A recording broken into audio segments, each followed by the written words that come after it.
everybody! This video I'm going to be looking for the best figure in this crotch section. So let's basically dissect this piece of red oak and see what's in there. I'm also going to compare water-based finish versus an oil finish and see which brings out the grain better, so stick around.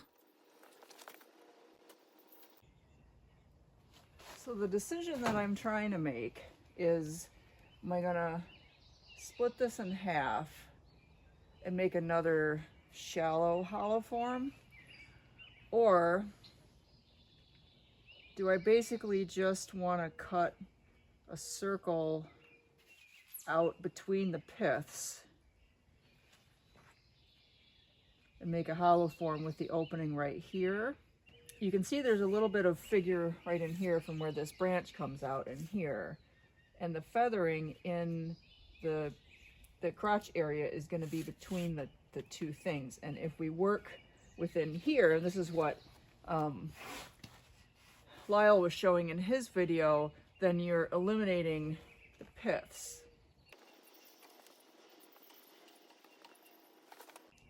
I think I am gonna, the piths are a little offset, so I'll have a thicker blank off of the back side here. I could also turn it end grain, a circle here with the mouth here. The feather will be on, no, the feather's gonna be in there further. I'll just split it and see what happens. Splitting it in half was easier said than done. The piths were not in line with each other, and I really did end up making a mess of this. I have to be on an angle. Somewhere in there. I don't know. When I first started turning, I knew that I was going to want to process my own wood, and so I watched a ton of videos and learned about the pith and generally how to make a bowl blank and things like that. But one of the things that I never really understood, and I'm still trying to figure out, which is why we're just going to cut this thing up and see where the best figure is. Not everybody's going to have access to burls, but you might have access to some crotch sections, and there's some really beautiful wood in the area where those branches meet. So I figured that I would just do this and we can see what's happening in it. I marked lines between all of the piths, but they just didn't end up lining up with the top and the bottom, so I did the best I could, and we're just going to have to kind of meet in the middle. My chainsaw skills are getting better, and I am much more able to cut in a straight line than I used to be, but it still gets a little bit wonky sometimes, and that didn't help me here either.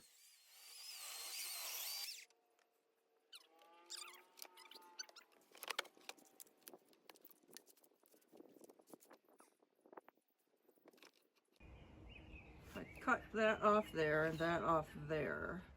Those lines are the center of the pith for each branch.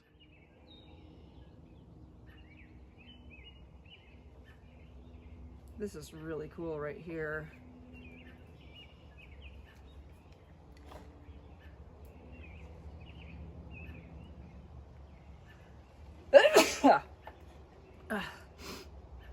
Okay, let's just set this one aside for a minute.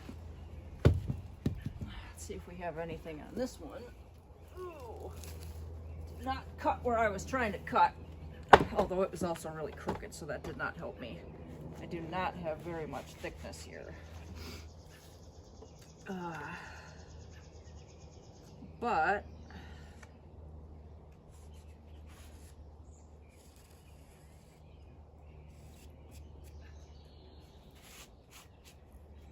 it could be a cool,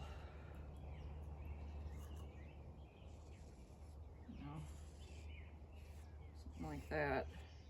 The pith on the right side is much closer to the center than the other. I don't think that would do a very good natural edge. Well, it might not be bad. Maybe I'll try a natural edge on this one. So I think what I want to do for now is just cut the pith bits out.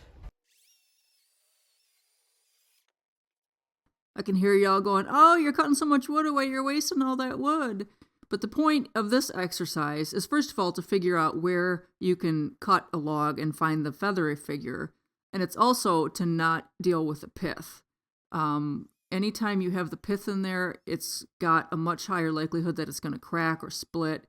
And so the point of this is to isolate the feathering figure in the center and get rid of the pith, so you don't have to worry about that. Once I got the piths cut out of both sides, I went ahead and cut the bottom half off of there because you can only make so big a diameter in there, and I figured that I could make something out of that really pretty piece of feathering.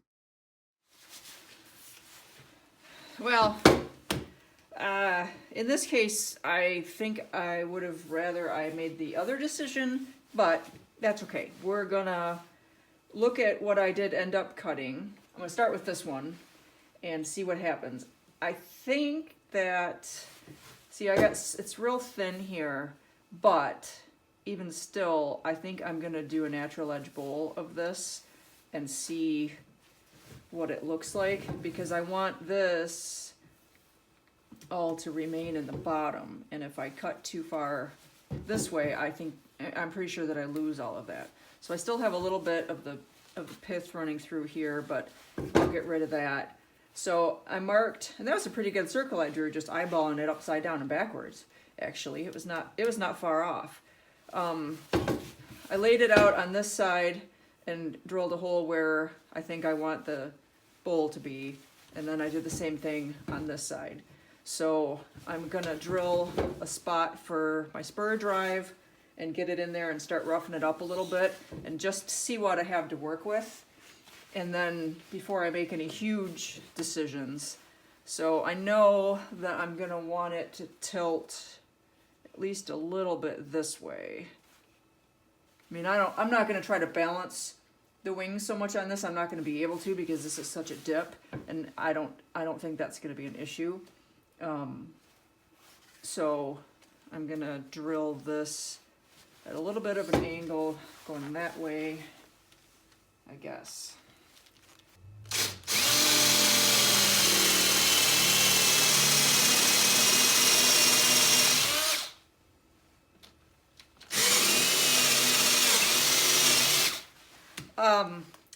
These trees have been cut for probably 3 years now. One of our neighbors had his land logged before he sold it, and they did a really lousy job, and a lot of it's left.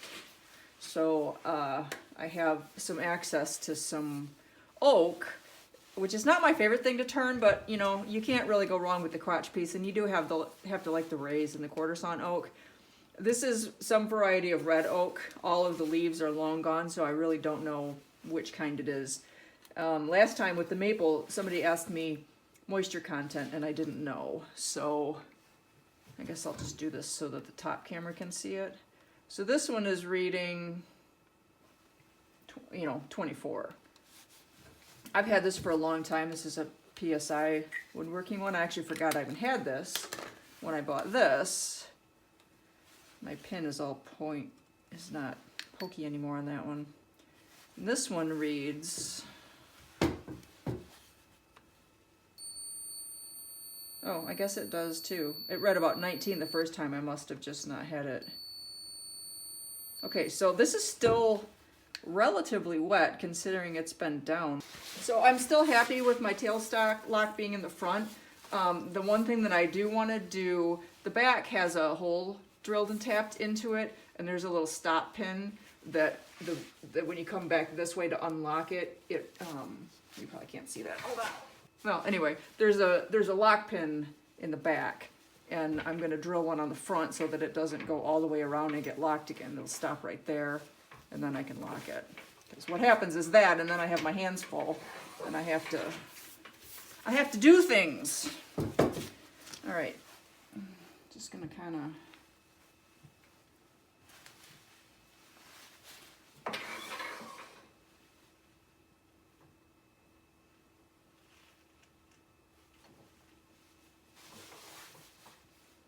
have a look-see here.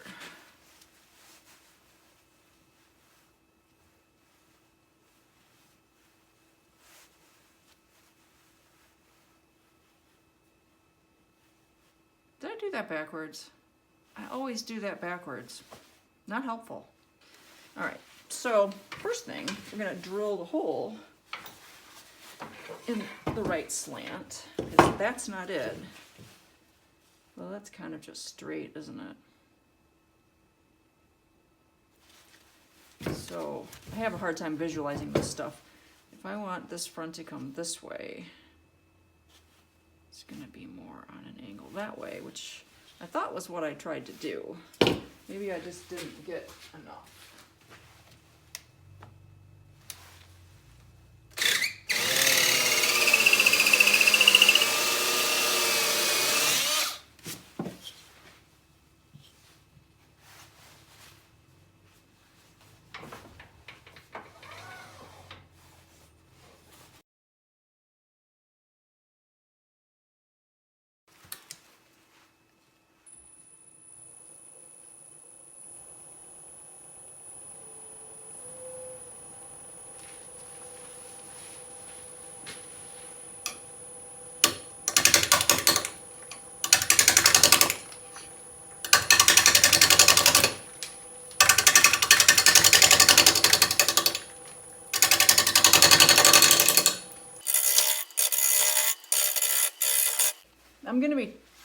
I'm gonna be turning this part away, but I just am gonna put some thin, oops, all over the place, apparently,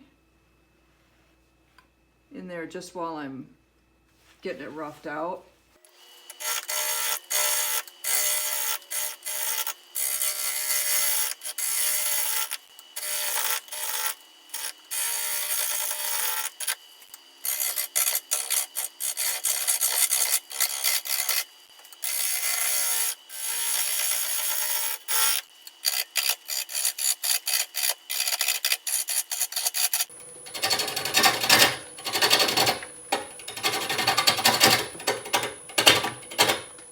You can definitely feel the different densities of the wood. The area down here in the bottom where that feather is really hard.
I will frequently take one of my extra jaws for my chuck and make sure that my dovetail tenon is fitting properly and that the face of the jaws is meeting nice and tight up against the bottom of the bowl.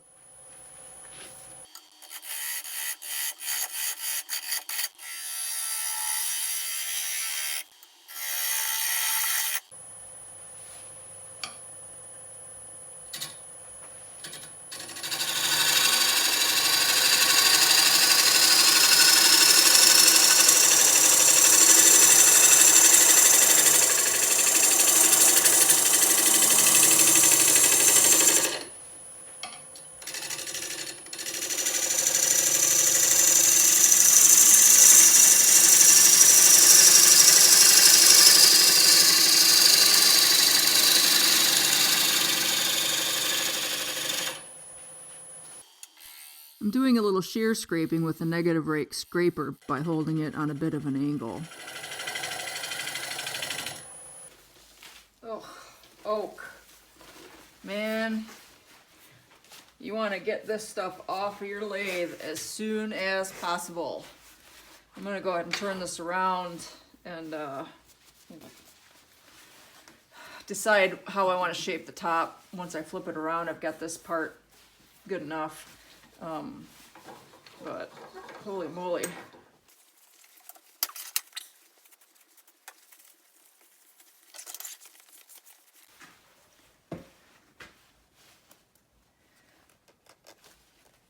This is all really hard. I don't think that that's going to be an issue, as long as I don't bottom out here.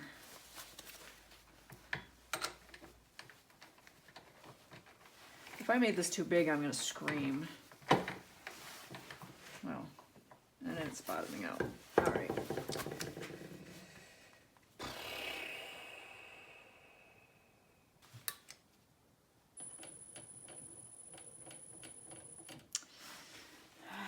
Okay. I didn't think about that before I took it off. I need to start thinking about that before I take it off. That's a pain in my behind. So, now what I'm gonna do.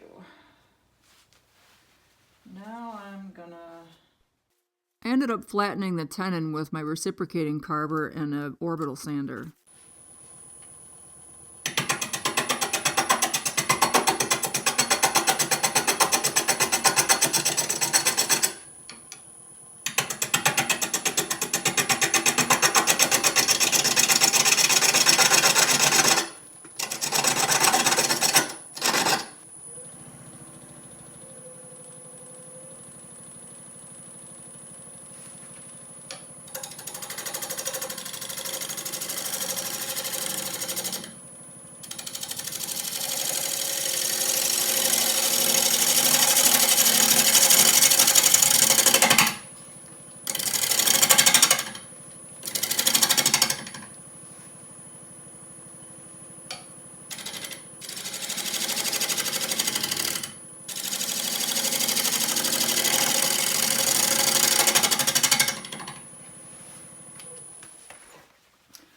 I know I told you guys to save me from myself and making too many of these sort of curved top things, but I really think in this case that it's going to look the best. So that's what I'm gonna do.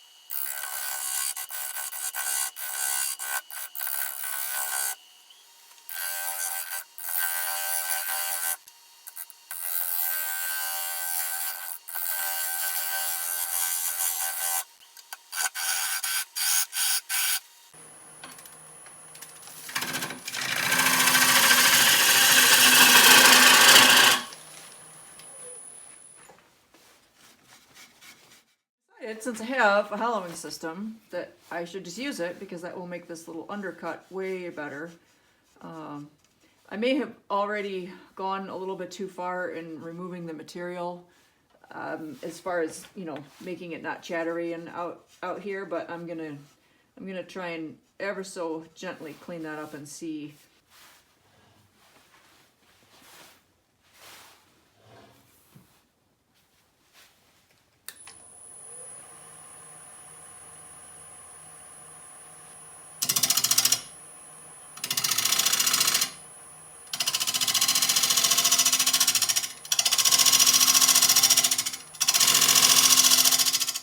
I've got the Hunter Carbide cutter in my Lyle Jamieson hollowing rig right now, and it's really pretty fantastic.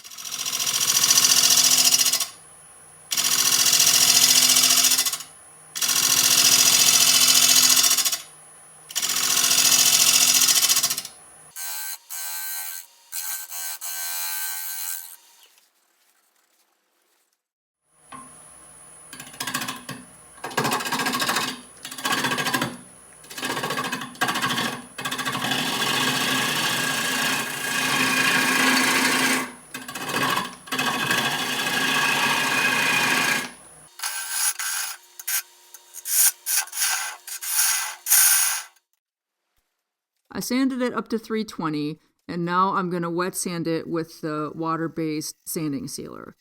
The other thing that I'm kind of wanting to do with this video is to take this technique that I learned from Gary's video and see what it does with oak.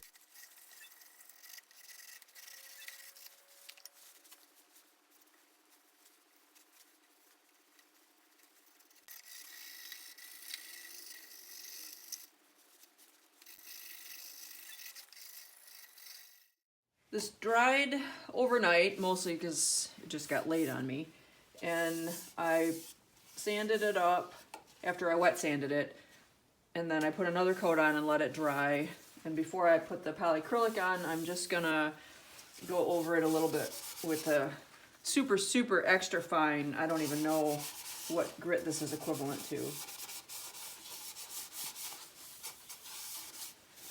Just to make sure that there aren't any little niblets or bits left from the sanding sealer. It's very smooth. Alright, so I'm gonna get the first coat of polycrylic on. I'll be interested to see what this looks like when I get the finish on. I have a feeling that an oil finish may show off the grain better. So I have the other pieces of this that I cut off that I'm going to play around with, and I'll do an oil finish on and see which one we like better.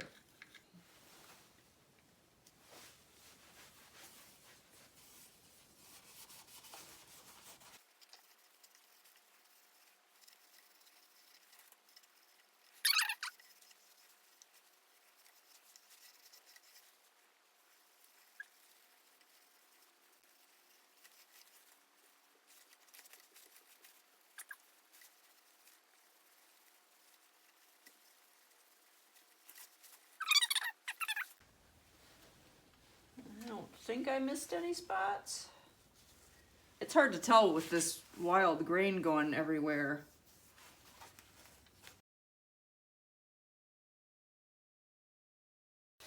We'll let that dry, and I'll come back and put another coat on. Let's see what we got. Okay, it's been a few hours. So we're gonna go ahead and take this guy out. Let's see, this is opposite the other one, but not that that matters. I never know which way to go anyway. Oh yeah, gotta love oak. Yikes. Okay. Yeah, those are gonna have to have some serious attention. Yeah. All right. Oh, that's gonna be interesting. Right. I can't tell if that might be the center hole. We'll see. So I have a folded up piece of paper towel first, and then a piece of shelf liner, and I have no idea if that's the right spot or not, but we're gonna start there and see. Maybe.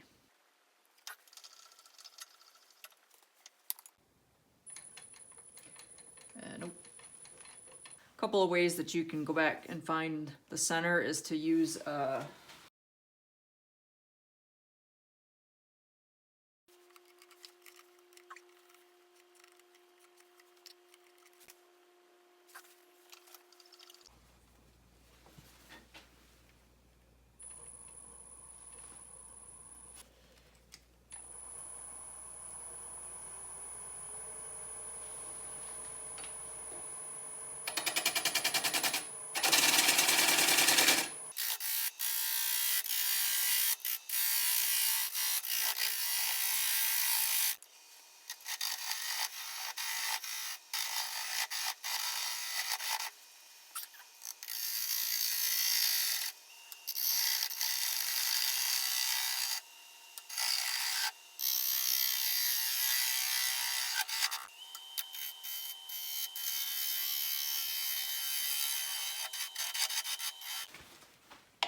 okay, not yet. quite yet.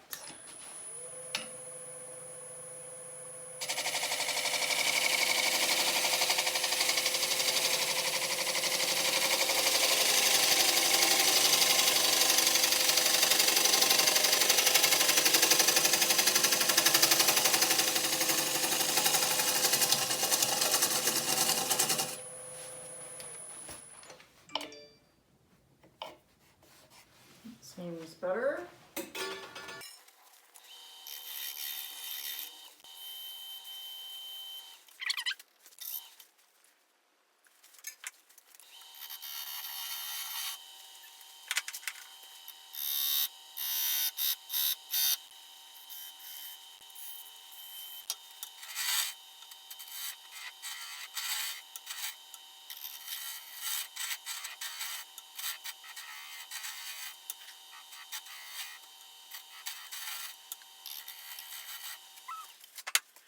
You guys know what's coming, right? All right, I'm gonna try the Phil Anderson method of taking this little nub off again, but I'm gonna try really hard this time not to push the button the wrong way. Actually, I'm just gonna push the stop button. That's what I'm gonna do. I might need a little bit more clearance up here. All right, here we go.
Well, maybe, almost. There's part of that feather in the bottom there, and that's right in the middle. Yeah, see, that tore out on me too, but that's okay because my sticker will cover that up. We'll just sand that up. Nobody will know, except you all. Gotta get those black marks off of there, but I think that we can work with that. So, all right, hold on. Same piece of wood. So that's the feather part there, and then also there.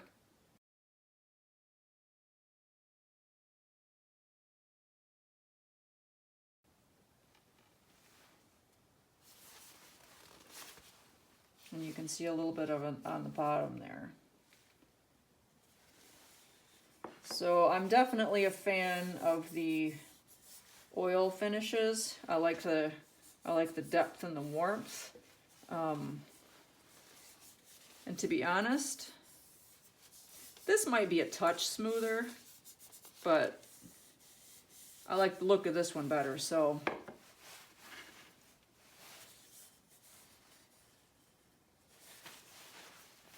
So there's that little guy. And then I don't even know what this is. This is just maybe a little vase, but I gotta fix the bottom. Anyway, so that was the experiment.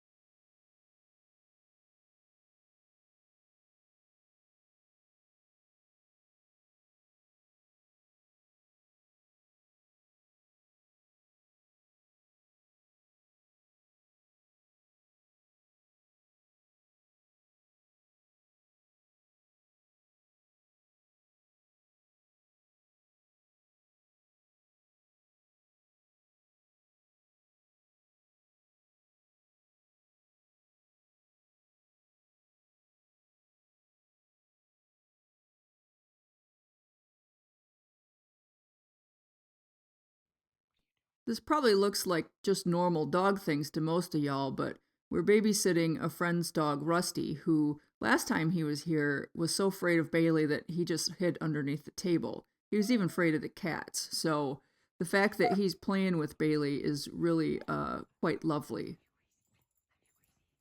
I had to cut the video because it's already so long, but at the end of this, they're out in the living room play-bowing with each other. It was very cute. Rusty's made great strides since he's been here. He's having a good time.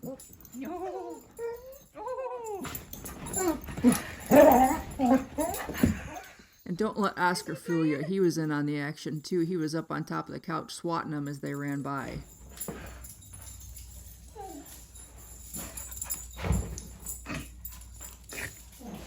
Oscar's like, whoa, I'm out of here.